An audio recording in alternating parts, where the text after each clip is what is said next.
Magandang tanghali po. Oras na para sa maiinit na balita.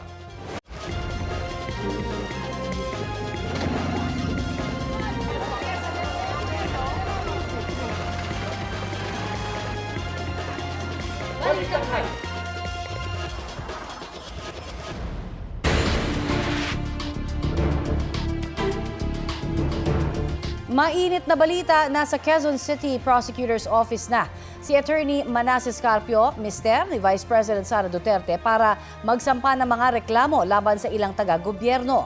Dahil yan sa anya'y pagsisiwalat ng mga respondent sa publiko ng bank records nilang mag-asawa. Ang reklamo ni Attorney Carpio ay laban kina BSP Governor Eli Remolona Jr. at Anti-Money Laundering Council Executive Director Ronel Buenaventura. Kasama rin sa reklamo sina House Justice Committee Chair Representative Jervil Luistro, pati sina Representatives Percy Sendanya, Chel Diokno, Laila De Lima.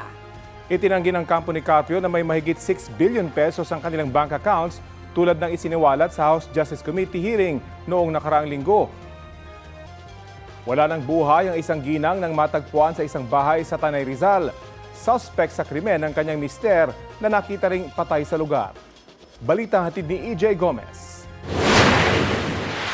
Natagpo ang patay ang isang mag-asawa sa isang bahay sa Tanay Rizal kahapon. Walang saplot pang itaas ang 37 anyos na babae. Ayon sa pulisya, may sugat sa ulo mula sa palakol. Ang 45 anyos naman niyang asawa, wala na ring buhay malapit sa kanya. Sa investigasyon ng Tanay Police, nadiskubre ang nangyari sa mag-asawa nang bumisita roon ang ina ng lalaki. Humingi siya ng saklolo sa kapitbahay at saka nagsumbong sa pulisya. Batay sa pahayag ng isang nakasaksing minor de edad, nangyari ang pagpatay sa babae nitong Sabado. Ang sospek, kanya mismong mister na kalaunay nasawirin. Posibleng motibo sa krimen ay selos ayon sa pulisya. According to him, magpapakain siya ng manok doon malapit sa bahay na pinangyarihan at narinig niya nga na may dalawang sa loob ng bahay na nag-aaway. Yung babae ay nakikiusap na tama na at saka yung narinig naman ng bata doon sa lalaki is linoloko mo ako. Then nakarinig siya ng kalabog, yung malakas. Then tumigil. Ayon sa pulisya, hiwalay na ang dalawa at naroon lang daw ang babae para manghingi ng sustento para sa kanilang 6 na anak. Narecover ng pulisya ang palakol na nasa 24 na pulgada ang haba sa tabi ng babaeng biktima. Sinubukan ng GMA News na kunan ng pahayag ang kaanak ng mga nasawi pero tumanggi sila. Ayon sa pulisya, hindi na nagpasyang ipa-autopsy ng mga kaanak ang mga labi ng mag-asawa. EJ Gomez, nagbabalita para sa GMA News. Ito ang GMA Regional TV News. Dagdag ayuda ang panawagan ng ilang magsasaka sa Isabela na isa sa mga probinsyang isinailalim sa state of calamity dahil sa epekto ng matinding init. Sa datos po ng Department of Agriculture Region 2, mahigit 40% ang pinsala sa kabuuang ani ng mga mais sa probinsya dahil halos walang ulan. Nitong unang linggo ng Abril, isailalim sa state of calamity ang probinsya. Ganyan din po ang sitwasyon sa Cagayan na isinailalim din sa state of calamity dahil sa epekto ng matinding init at sa nararanasang energy crisis. Ayon sa Provincial Disaster Risk Reduction and Management Council, nasa mahigit 10 bilyong piso ang pinsala sa agrikultura at pangingisda. Halos nagkabitak-bitak naman na ang lupa sa Barangay Santa Remedio sa Bulan, Sorsogon dahil sa matinding init at kakulangan sa supply ng tubig. Nawala na ang lubluban ng mga kalabaw at natuyo na rin ang ilang creek. Ayon sa Pag-asa, nakararanas ngayon ng drought o tagtuyot ang Isabela habang dry spell naman sa Cagayan at Sorsogon. Inulan ng malakas ang Bungaw Tawi-Tawi sa gitna ng mainit na panahon. Malakas na buhos ang naranasan sa lugar nitong weekend. Halos 1 oras nagtagal ang ulan. Ayon sa Pag-asa, posible pa rin ang biglaan o panandaliang ulan kahit tag-init. Ang Tawi-Tawi ay nakararanas ngayon ng dry spell. 2 magkakasunod ng buwan nang nakapagtala roon ng may below normal rainfall condition. Sa mga susunod na oras, may tsansa muli ng ulan sa ilang panig ng bansa. Posible ang heavy rain sa ilang lugar base sa rainfall forecast ng Metro Weather. Ngayon pong Lunes, 10 lugar ang posibleng makaranas ng danger level na heat index o alinsangan. Ayon sa Pag-asa, posibleng pumalo sa 45 degrees Celsius ang heat index o damang init sa Dumangas, Iloilo. Posible ang heat stroke sa ilan nating mga kapuso. 44 degrees Celsius naman sa Cavite City, 43 degrees Celsius sa Iloilo City, La Carlota, Negros Occidental at sa Giwan, Eastern Samar. 42 degrees Celsius naman sa 5 pang lugar. Extreme caution level naman na 41 degrees Celsius ang posibleng heat index sa Pasay, pati na sa 6 na iba pang lugar. 40 degrees Celsius ang posibleng damang init dito sa Quezon City at sa 16 na iba pang lugar sa bansa. Walang bagyo o low pressure area na namamataan sa loob o labas ng Philippine Area of Responsibility. Mainit na easterlies ang weather system na nakaapekto ngayon sa bansa. Hindi pa raw kailangan magdeklara ng state of emergency ang Navotas LGU kahit mahigit 2 linggo nang nasusunog ang sanitary landfill doon. Ang usok po mula sa nasusunog na landfill, banta na rin sa kalusugan ng mga residente sa karatig lugar. Balitang hatid ni Bea Pinlac. 17 araw na ang nakalipas mula nang magliyab ang dating Navotas sanitary landfill. Hindi pa rin ito tuluyang naaapula hanggang ngayon. Apektado ng makapal na usok mula sa nasusunog na landfill ang mga residente ng Barangay Binwangan at Salambao sa Obando, Bulacan na nakalalanghap ng nakasusulasok na usok. Umaabot din ang usok sa mga karatig lungsod. Perwisyo rin po dahil masakit sa dibdib yung usok. Talaga nung una, tumasakit yung dibdib ko talaga. Pero sa ngayon, parang unti-unti nang naaano. Nasasanay na kami. Nung una po talaga, apektado yung mga customer kasi nagrereklamo sila, sabi, maamoy mga daw mabaho. Wala po kami magagawa, wala naman po kaming malilipatan kundi ito. Kung magsasarado naman po kami, ito lang inaasahan namin sa pang-araw-araw na kakainin. Kaya tiis na lang.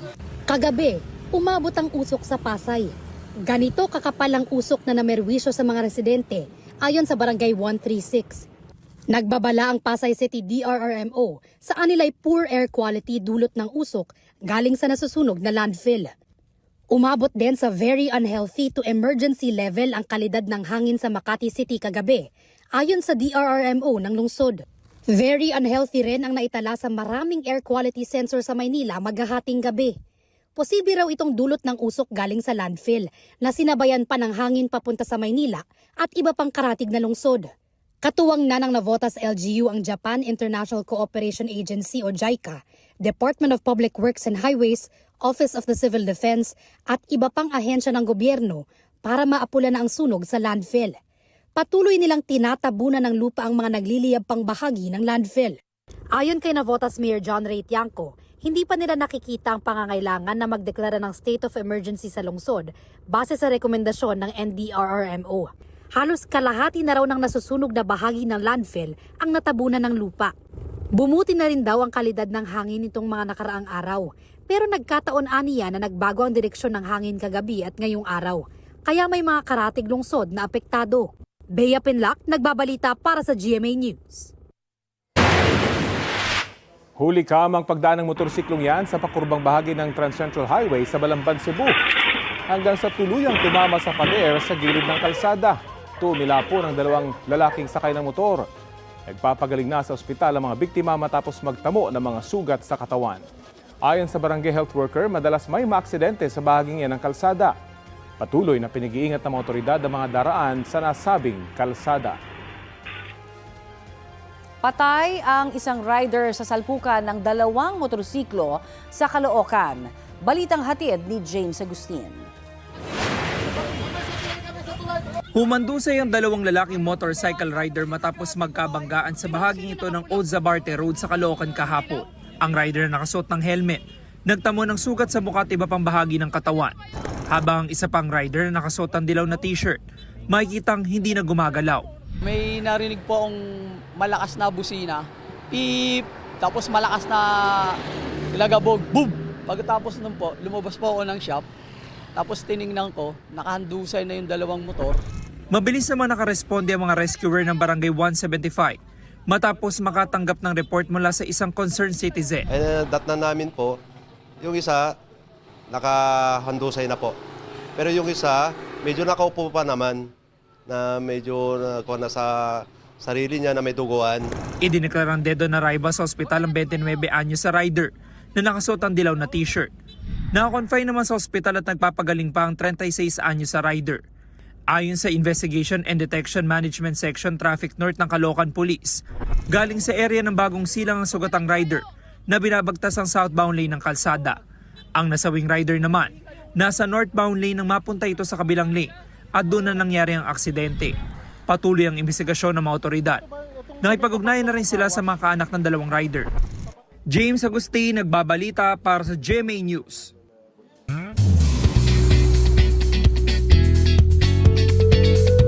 Happy Monday! Ramdam na ramdam ang suporta ni The Secrets of Hotel 88 star Mika Salamanca sa kanyang friends na kasama sa pelikulang Huwag Kang Titingin. May pa-block screening kasi si Mika para sa fans. Dinaluhan niya ng ilang cast members ng pelikula na sina Sofia Pablo, Allen Ansay, Marco Massa, Sean Lucas, Josh Ford, Charlie Fleming, Kira Ballinger at Michael Sager. Present din sa block screening si Will Ashley. Thankful naman ang cast sa suporta ni Mika at ng fans na pinuri ang kanilang husay sa pelikula. Showing pa rin sa mga sinihan ang Huwag Kang Titingin. Ito na ang mabibilis na balita. Patay ang isang pulis sa Tanhay Negros Oriental nang madisgrasya habang sakay ng motorsiklo. Base sa investigasyon, nag-overshoot ang kanyang motor sa palikong bahagi ng kalsada sa Barangay San Miguel at dumiretso siya sa mga bato. Ayon sa pulisya, mabilis ang patakbo sa motor ng 43 anyos na lalaki kaya siya nawalan ng kontrol. Patay naman sa pamamaril ang isang barangay kagawad sa Pikit, Cotabato. Nagtamo siya ng tama ng bala sa iba't ibang bahagi ng katawan. Inaalam pa ang motibo sa krimen, kabilang kung may kinalaman ba ito sa kanyang trabaho. Patuloy pa rin tinutugi sa mga suspect.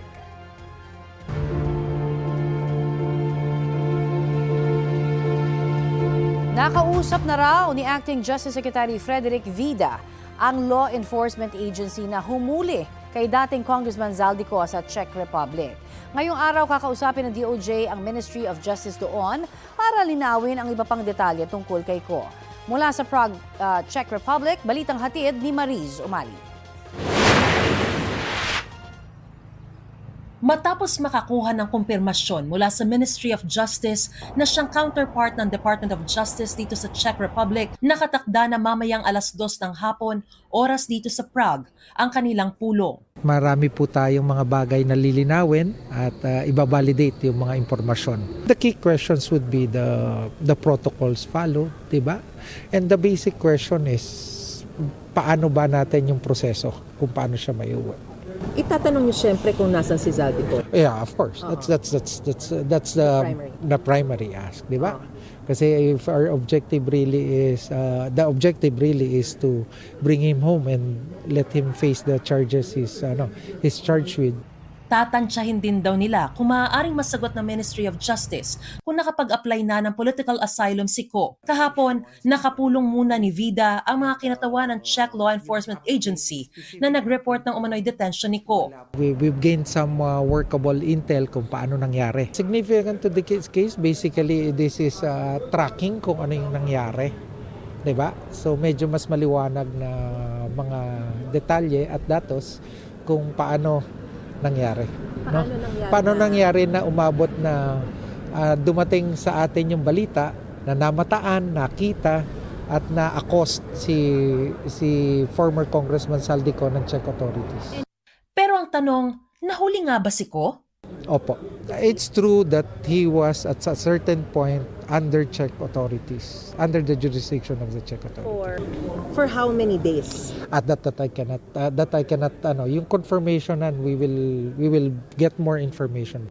Dumating na rin ngayong weekend ang Philippine Center on Transnational Crime na siyang tututok sa aplikasyon para sa red notice laban kay Ko. Dala nila lahat ng dokumento na kailangan pa dun sa para ma-submit dun sa Lyon, France. The particulars of the documents kasi may mga kailangan ini-explain mo rin kung ano yung kasong final, no?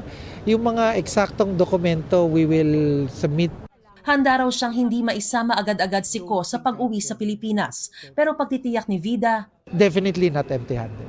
With what already I know now, with what already we understand of their processes, definitely not empty-handed.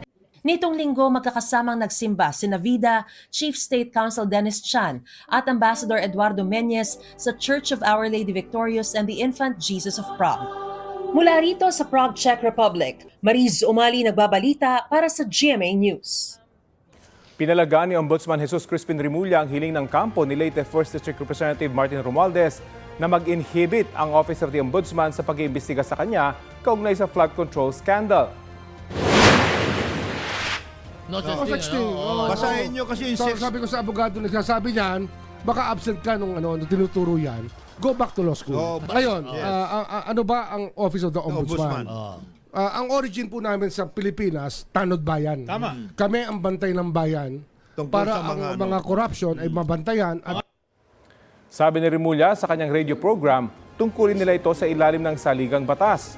Pag-question niya, paano mapaparusahan ng mga umaabuso sa kapangyarihan kung mag-i-inhibit sila? Sabi rin ni Rimulya, naglabas ng freeze order ang Court of Appeal sa mga ari-arian ni Romualdez. May mga reklamo pa raw silang isasampa laban kay Romualdez. Noong nakaraang linggo, humiling ang kampo ni Romualdez na mag-inhibit ang ombudsman dahil nabahira na nila ng pardon of prejudgment ang investigasyon. Muling nagbuga ng abo ang Bulkang Kanlaon kagabi. Ayon sa PHIVOX, umabot hanggang mahigit 1,000 metro ang taas ng ibinugang abo ng bulkan pasado alas 6 kagabi. 3 beses pang nagkaroon ng ash emission ang Kanlaon sa nakalipas na 24 oras na nagtagal ng 10 hanggang mahigit 30 minuto. Naitala rin po ang 13 volcanic earthquakes at nagbuga ang Kanlaon na mahigit 1,000 toneladang asupre o sulfur dioxide. Nananatili sa alert level 2 ang bulkan. Bawal pumasok ang sinuman sa itinalagang 4-kilometer radius permanent danger zone. Binuksan na ang EDSA Ortigas Interchange matapos masuri kasunod ng pagkasunog ng isang bus doon nitong Biyernes. Alas 4 ng umaga kanina nang muling buksan sa mga motorista ang nasabing kalsada matapos magsagawa ng clearing at cleaning operations ang Department of Public Works and Highways. Sa ngayon, light vehicles pa lang ang pinapayagang dumaan dyan. Bawal ang mga truck at iba pang malalaking sasakyan. May tinakda na ring vertical clearance at speed limit sa kalsada. Isinara ang interchange para masuri ito matapos masunog ang isang bus sa EDSA Ortigas flyover southbound noong Biyernes ng gabi. Sa ngayon, ito ang lagay ng trapiko sa ilalim ng EDSA Ortigas Interchange. Tuloy-tuloy naman po ang daloy ng trapiko at sa stoplight lang nagkakaroon ng bahagyang pagkaantala. Patay ang isang lalaki matapos barilin sa loob ng kanyang bahay sa Cainta, Rizal. Tinutugis na po ang mga suspect na nahulikam ang pagdating at pagtakas mula sa lugar. Ang mainit na balita hatid ni EJ Gomez. Kasunod ng ulat na may narinig na putok ng baril, pinasok ng mga tauhan ng Barangay San Juan sa Cainta, Rizal ang bahay na ito nitong Sabado. Tumambad sa kanila ang wala ng buhay na lalaki na pinagbabaril daw habang nakahiga sa kanyang kama. Oh, wala na. May basyo. Oh, ayan o. Isa, dalawa, tatlo. Bago matagpuan ang bangkay ng lalaki, nakita sa CCTV ang magkaangkas sa motorsiklo. Bumaba sila at pumasok sa eskinita ng bahay ng biktima. Hindi na nakuna ng kamera pero ilang saglit lang, dinig ang sunod-sunod na mga putok ng baril. Matapos yan, lumabas ang 2 lalaking nakasuot pa rin ng helmet. Bumalik sila sa motorsiklo at saka tumakas. Dead on the spot ang 29 anyos na biktima. Naabutan na po namin ang biktima na nakahiga po sa kanyang higaan at wala na pong sign of life. And then may mga tama po siya ng bala. Ang na-recover po ng soko natin 8 basyo po. Tinitingnan ng pulisya na may kinalaman sa illegal na droga ang motibo sa krimen. May posibilidad ho na isa tong drug-related issue gawa po nung may mga nakuha kami na mga paraphernalia dun sa place of incident. And then dati na rin pong involved tong biktima. Nakulong na po to dahil sa droga at pagdadala po ng baril. Sinubukan ng GMA News na kunan ng pahayag ang mga kaanak ng biktima pero tumanggi sila. Patuloy ang investigasyon ng pulisya sa insidente. Gayon din ang pagtunton sa mga salarin. EJ Gomez, nagbabalita para sa GMA News. Ito ang GMA Regional TV News. Patay ang isang batang babae sa Cagayan de Oro City matapos mabangga. Kinuyog ng mga lalaking bystander ang driver ng nakabanggang jeep sa Cogon Public Market. Naawat naman sila ng mga pulis. Ayon sa Traffic Enforcement Unit ng lungsod, nawala ng preno ang jeep kaya nabangga nito ang tumatawid na biktima. Bago pa ang aksidente, napansin na umano ng nakabanggang driver na may aberya sa preno ng jeep. Nasa impounding area na ngayon ang jeep.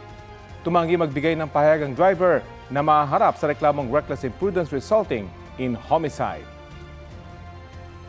Mainit na balita, tapos nang magsampa ng reklamo sa Quezon City Prosecutor's Office si Attorney Man Scarpio, mister ni Vice President Sara Duterte, laban sa ilang taga-gobyerno.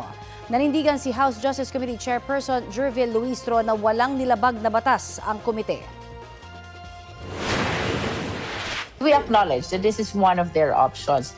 Basta, in as far as the committee is concerned, we maintain the position that we did not violate any law.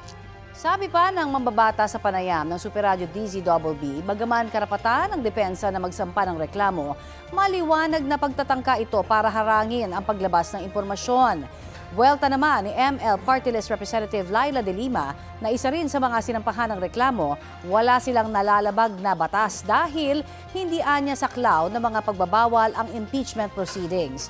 Tanging mga opisyal at empleyado ng mga bangko ang pinagbabawalang magsiwalat ng bank records. Si Akbayan Party List Representative Percy Sendanya sinabing exempted ang impeachment hearing sa saklaw ng Bank Secrecy Law at Anti-Money Laundering Act. Imbis na mag-aksayaan niya ng papel at oras sa pagsasampa ng reklamo, paharapin ang bise sa April 29 hearing at doon magpaliwanag. Ang Bangko Sentral ng Pilipinas naman sinabing tutugon si Governor Remo Lona kapag natanggap na niya ang kopya ng reklamo. Sabi ng BSP, ginagampanan nito at ng Anti-Money Laundering Council ang kanilang mandato alinsunod sa batas. Wala pang pahayag ang iba pang personalidad na sinampahan ng reklamo ni Carpio.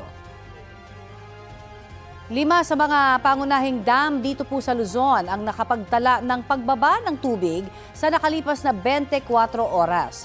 Kabilang po dyan ang Angat, Ipo, Ambuklao, San Roque at Pantabangan Reservoirs ayon sa Pag-asa.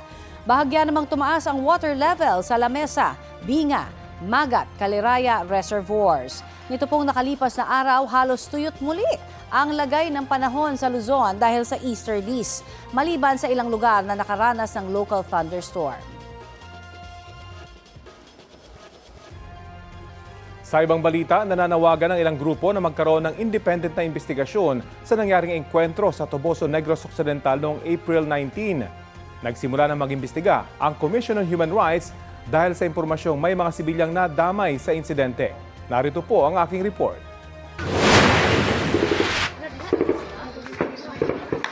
Maririnig sa videong ito ang matinding putukan na ayon sa Philippine Army ay engkwentro sa pagitan ng mga tropa ng Philippine Army at elemento ng New People's Army sa Barangay Salamanca, bayan ng Tobosa sa Negros Occidental noong April 19. Ayon sa Philippine Army, isang sundalo ang nasugatan. 19 ang nasawi sa panig ng mga umani rebelde.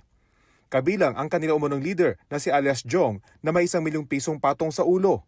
Sabi ng Philippine Army, may mga ebidensya silang magpapatunay na armado at nakipagbarilan sa mga sundalo ang mga ito.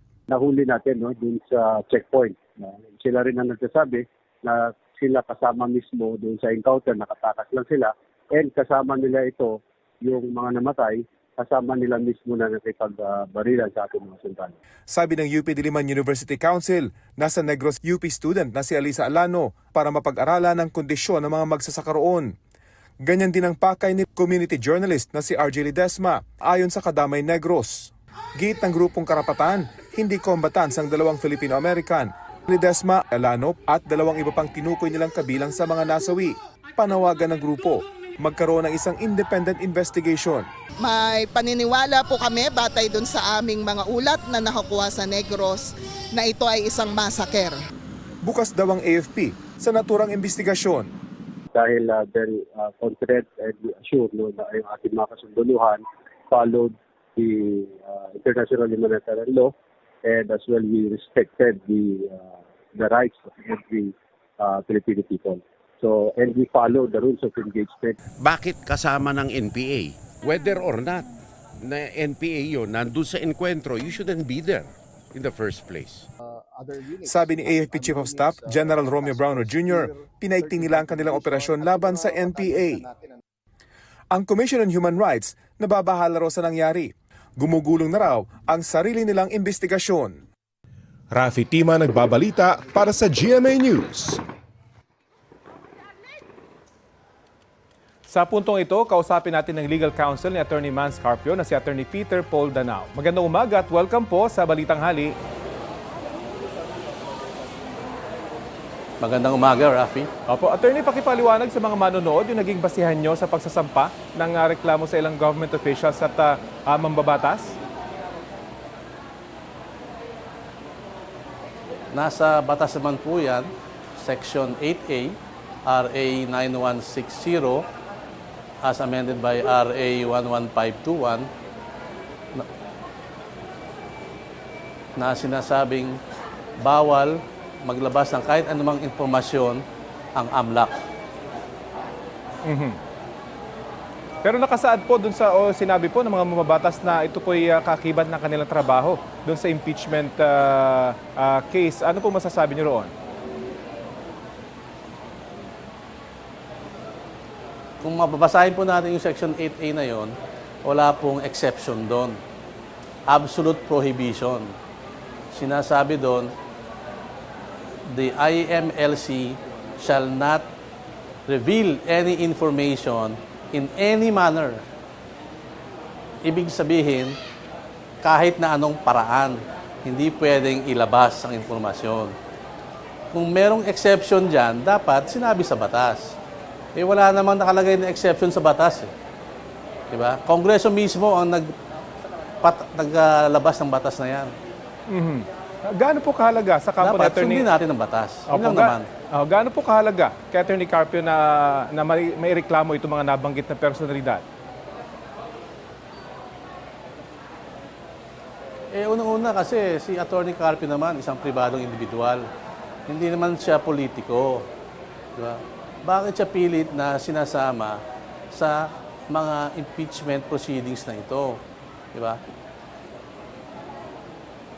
Yung kanyang mga private transactions, hindi mo pwedeng basta-basta usisain yan.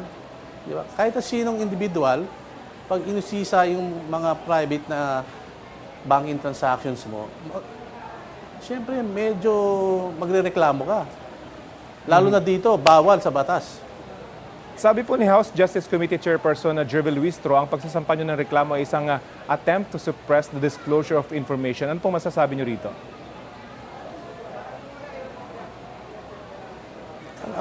Meron din naman sa batas kung para kumuha ng legal na pamaraan ng mga bank information. Diba? Meron naman yan, nasa batas naman yan, na may legal and proper way to secure information of the accounts of a bank account holder. Sundin lang nila yon. Siyempre, kung illegal ang ginagawa mong pamaraan, may magrereklamo. Diba? Gawin nila ng tama. Wala magreklamo kung gawin nilang tama. Ito pong pagsasampa ninyo ng kaso, nangangulugan ba na totoo yung mga inilabas na bank accounts dun po sa nangyaring pagdinig? Siyempre hindi naman, no? Kasi nga, unang-una, sabi nga namin, itong mga transaction na sinasabi, wala namang kaming binigyan na kopya ng report ng AMLAC. Diba? Wala rin kaming nare-receive ng mga kopya ng bank reports. Diba? So, paano naman namin masasabing totoo, hindi mga yan? Ngayon, pag nakakuha na kami ng kopya, then that is the proper time and in a proper venue that we will refute these allegations. But in my sa mga pag-uusap ko kay Attorney Mans Carpio, he vehemently denies, no, na meron siyang allegedly 6 billion o 3 billion ba yun? Si dating Senador Antonio Trillanes IV po na isa sa mga nagpakita ng bank transactions na mag-asawa, bakit hindi po siya kasama sa mga inireklamo?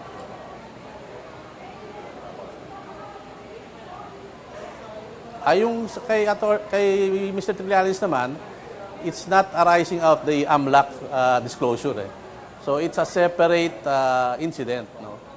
And we will confirm with our client, of course, anong pwedeng separate action against kay Mr. Trillanes. Pero yung mga sinabi niya yan, 2016, may kaso na yan.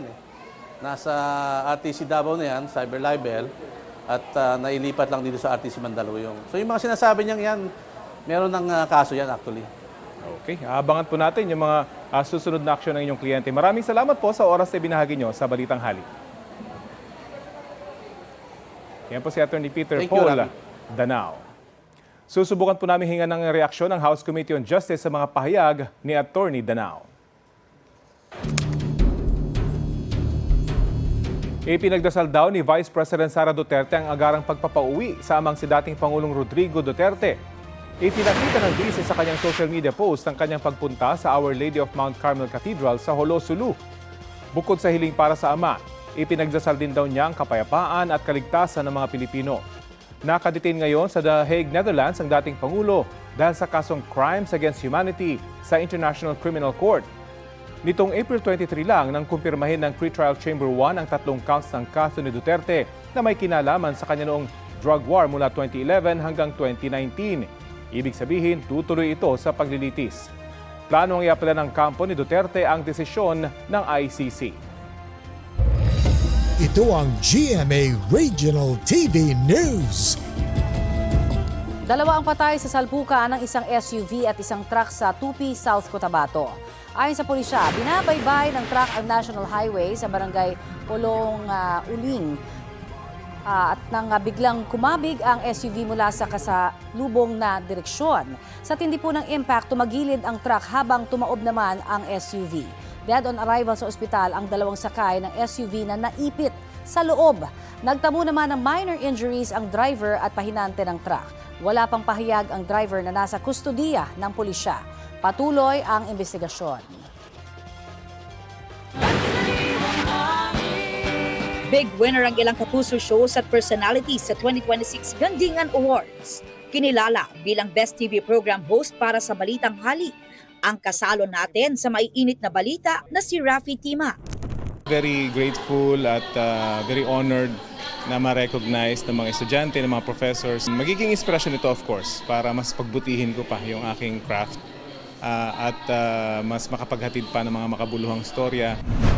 Itinanghal naman na Most Development-Oriented News Story ang storya ng saksi na Philippines' Problem on Plastic Waste and Solutions Action taken by several LGUs. Nakuha naman ng DG-Docu ang Most Development-Oriented Science and Technology Program para sa episode nitong Rice is Life, Solutions from Filipino Farmers. Dalawang pagkilala naman ang natanggap ng kapuso mo, Jessica Soho. Most Development-Oriented Public Service Program ang episode nitong Bagong Umaga ni Aurora. At Most Development-Oriented Investigative Story, ang Katakot-Takot na Kurakot Part 4. Nakuha naman ng docyong Broken Roads, Broken Promises ni Ding Dong Dantes ang Most Development-Oriented Documentary. Yung mga kwentong nagpapakita ng mga sirang kalsada, yung mga kulang na serbisyo at napako ng mga pangako, hindi po yan aksidente, kundi bunga ng matagal ng suliranin ng korupsyon. Panalo naman ng Most Development-Oriented Feature Story sa 20th Gandingan ang Agripreneur. Habang Most Development-Oriented Drama Program ang Encantadia Chronicles Sangre Episode 5. Kabilang naman sa mga nag-perform sa awards night ang cast ng Kapuso Prime series na Born to Shine.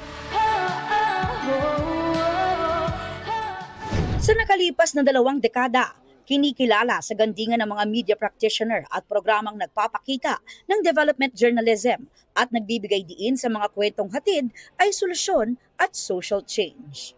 Aubrey Carampel nagbabalita para sa GMA News. Mula po sa inyong lingkod at sa mga bumubuo ng Balitang Hali, isang taus-pusong pasasalamat sa 20th UP Combroad-Soc Gandingan Awards ng UP Los Baños. Makakaasa po kayo na noon hanggang ngayon, hatid namin ay serbisyong totoo. Huli ka manghabulan ng mga rider na yan sa bahagi ng kalsada sa Cainta, Rizal. Ilang sandali, hinarang ng motorcycle taxi rider ang nakaalitang motorsiklo.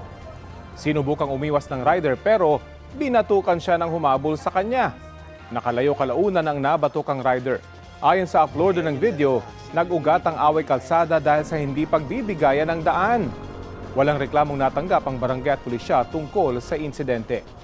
Sinusubukan pang kunan ng pahayag ang kumpanya ng nasabing motorcycle taxi rider at Land Transportation Office. Mga kapuso, isa ba kayo sa na-bill shock o nagulat sa taas singil sa kuryente ngayong Abril? Sabi ng Meralco, matagal nang inanunsyo ang taas singil dahil sa pagmahal ng generation charges. Balitang hatid ni Darlene Kai. Sa init ng panahon ngayon, aminado si Hazel na mas madalas naka-on ang kanilang nag-iisang aircon. Pero tiwala siyang pareho lang ang konsumo niya ng kuryente ngayong buwan gaya noong Abril ng nakaraang taon. Kaya laking gulat niya pagdating ng bill, 7,013 pesos ang singil, kumpara sa 5,560 noong nakaraang buwan. Alam ko naman na nagdagdag ako ng oras sa aircon, so expected na rin po yun. Pero mas mataas talaga siya, unlike last year. May netizens ding nag-post tungkol sa kanilang bill shock o pagkagulat sa biglang sipa ng kanilang bill sa kuryente. Si Ivy Ocon galit na galit. Napakarami pa raw charges na umaabot sa mahigit 4,000 pesos.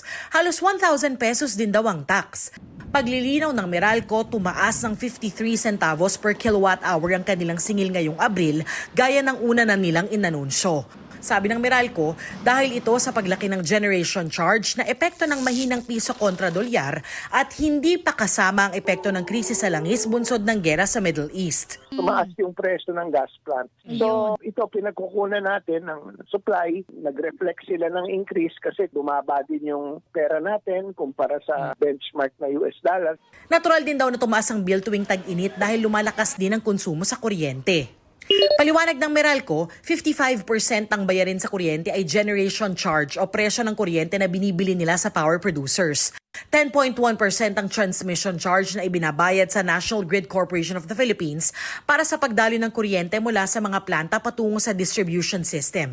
17.5% ang distribution charge. Ito raw ang napupunta sa Meralco bilang bayad sa paggawa, operasyon at maintenance. 11.7% ang buwis. 5.7% naman ang iba pang singil. Paglilinaw din ng Meralco, gobyerno ang nagtatakda at kumukuha ng pass-through charges at subsidies para sa senior citizens at 4-piece beneficiaries. Ang lifeline rate ay ang subsidiya na binibigay sa mga 4-piece yung qualify. Ayon sa Republic Act 11552 o yung expanded lifeline rate law, equivalent ito sa 1 centavo per kilowatt hour. Wala pang pagtaya kung magkakaroon ng pagbabago sa singil para sa Mayo, pero inaasahang makaaapekto ang karagdagang 23 centavos refund para sa residential customers, pati pagbabago sa babayarang buwis. Darlene Kai, nagbabalita para sa GMA News.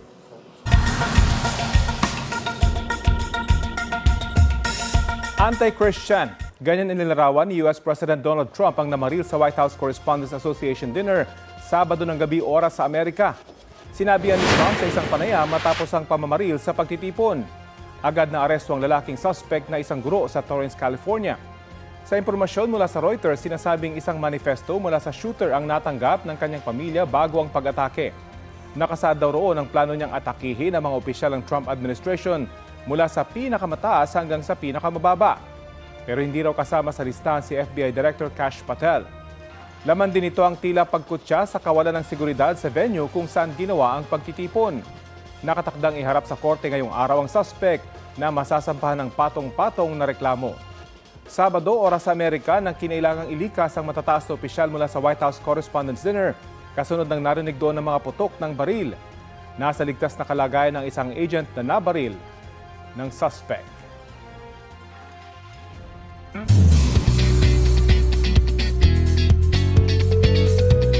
From Pinoy Big Brother fanships, mas lalayan pa ang shippers ng tambalang Cap Heat. Kapit na sa kilig na ihahatid ng series na You're My Favorite Song, starring Caprice Cayetano at Heath Fornales. Makakasama nila sa romantic drama series ang co-housemates na sina Marco Massa at Clifford. Seated daw ang fans sa seryeng mapapanood soon sa GMA Afternoon Prime.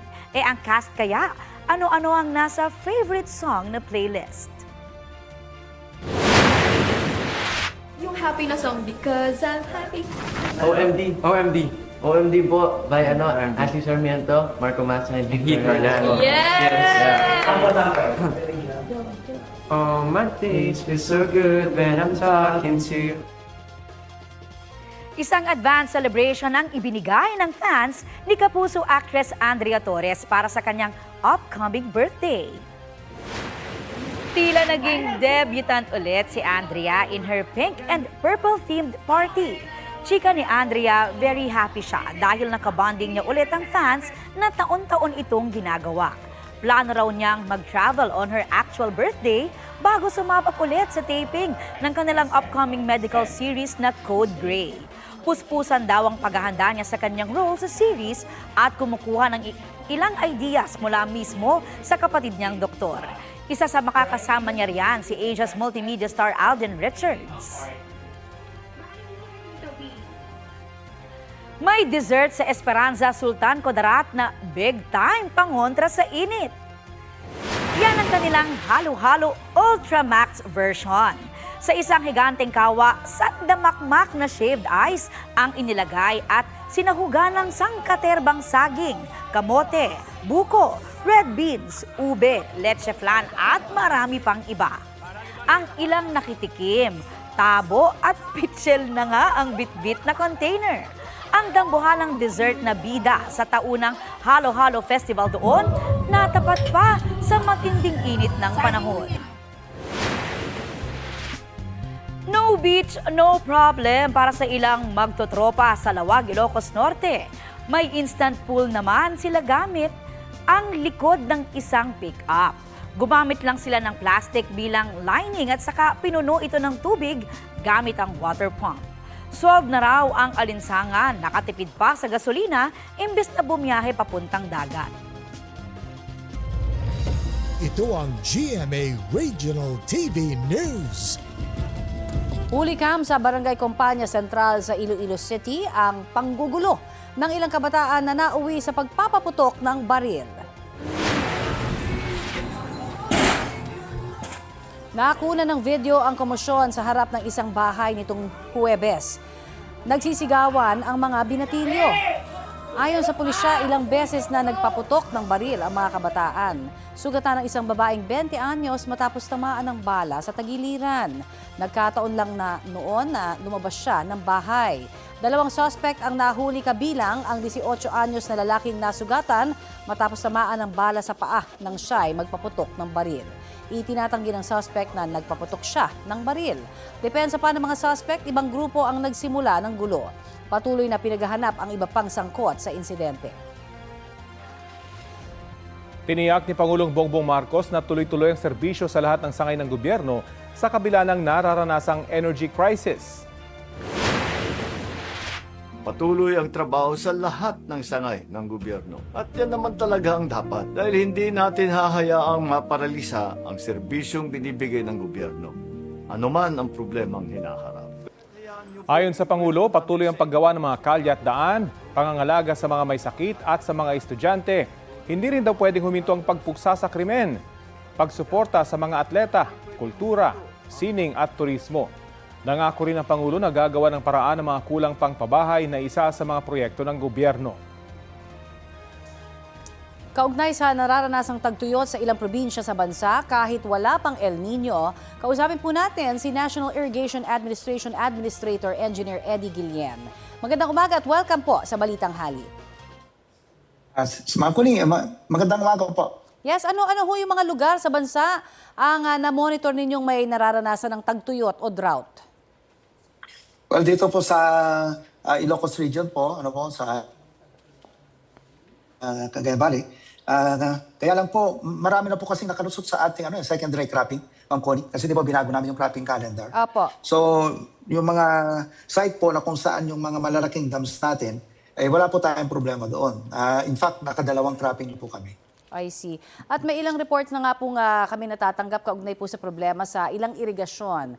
Gaano na ho kalala ang problema natin dyan at ano-ano ho yung mga nailatag ng programa ninyo, no? Or yung mga aksyon na ginawa na?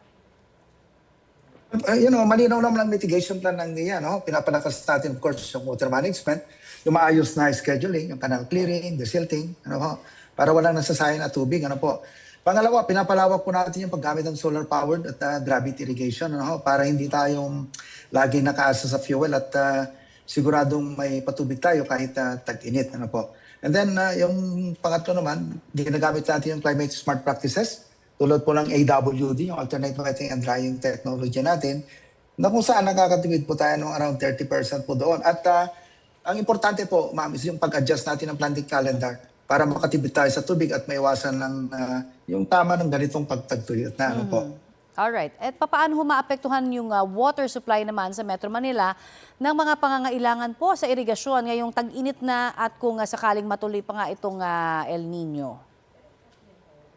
Ang supply po na kasama po dito po sa may Angat Dam, ma'am. Ang ginagawa po ng NIA para makatulong po tayo lagi dyan ay inire-release po namin yung ibang water rights namin, yung ibang nakatuka po sa amin para maibigay po muna sa patubig. So meron naman po kaming ugayan dyan ng NWRB para po may prioritize din natin yung ang ating mga kababayan sa Metro Manila na hindi naman masyado naapektuhan po yung ating irigasyon. Sir, reaction nyo lamang dun sa panawagan po ng environmental group na Philippine Movement for Climate Justice na magdeklara na ang pamahalaan ng National Climate Emergency dahil sa lumalalang epekto po ng tagtuyot sa bansa. Well, niunawaan po natin yung panawagan ng Philippine Movement for Climate Justice. Totoo naman na hindi na may kakailan, na lumalala talaga yung epekto ng climate change para sa ating magsasaka, sa supply po ng pagkain.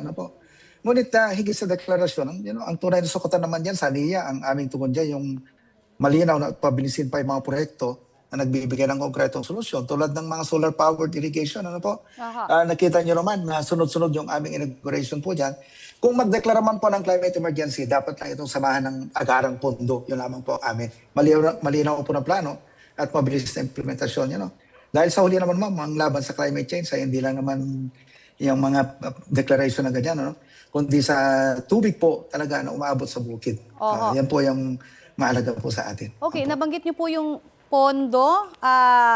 May malaki kakulangan pa ho ba kayo para katuparan po yung mga proyektong nabanggit niyo? Well, ang maganda naman sa ating Pangulo, talagang full support po sa NIA. Yung kasabihan po na put your money where your mouth is, ganun talaga siya. At ang suporta po niya sa NIA ay napakalaki po. Kaya kung napansin po ng ating mga farmers ngayon, iba pang mga stakeholders, na marami po tayo na iti-turn over ng mga bagong projects. Alright. Marami pong salamat. Yan po naman si National Irrigation Administration Administrator, Engineer Eddie Guillen. Tampok po natin this Monday ang isang batang independent at very busy. Mag-isa man sa sala sa kanilang bahay sa Naga, Camarines Sur, may peace of mind naman ang kanyang mommy. Eto, alamin natin kung bakit. 2 taong gulang pa lamang kasi pero parang pang 2 dekada na ang experience ni Riel Parde.